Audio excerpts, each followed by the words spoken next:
It was nighttime. There was chaos in the hospital emergency ward. The sound of sirens, the groans of patients, and the fast footsteps of doctors echoed through the air. Amid all this noise, a poor young man rushed inside carrying his unconscious wife in his arms. His clothes were simple, and his face had turned pale with worry. Fear and hope were both visible in his eyes. "Doctor, please check my wife.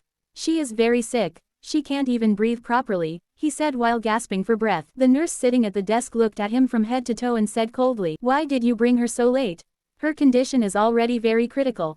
What's the use now?" The young man replied in a trembling voice. "I am a poor man. It took time to arrange money. Please save her. You will be rewarded by God." Meanwhile, the senior doctor arrived. She glanced at the patient and checked some papers, then said seriously, "Her liver is badly damaged. The disease is in its final stage. We cannot do much now. It is better if you take her back home." Hearing this, the ground seemed to slip beneath the young man's feet. "Doctor, please don't say that.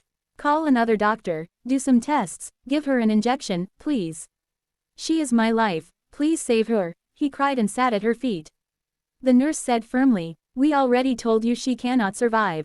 Stop being stubborn and take the patient away from here." Tears were flowing from the young man's eyes.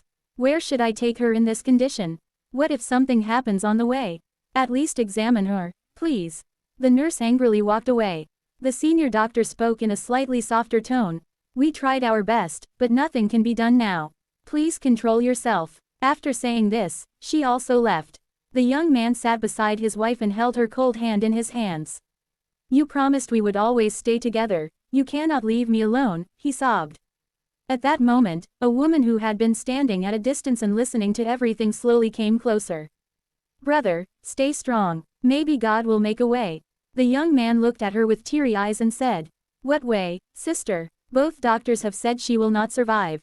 They didn't even examine her properly, they didn't give her any injection or medicine." The woman sighed and said, "This disease is very dangerous. Many people have lost their lives because of it." Hearing this, the last ray of hope in the young man's heart faded away. He lowered his head and cried uncontrollably. The entire ward echoed with his sobs. At that moment, all the wealth of the world felt meaningless to him. For him, his wife's breath was everything. He silently prayed in his heart, "God, give her my life, just save her." The night was getting darker, but the young man's tears showed no sign of stopping. In this test of love, helplessness, and destiny, he stood completely alone. Like this video, share, comment and subscribe.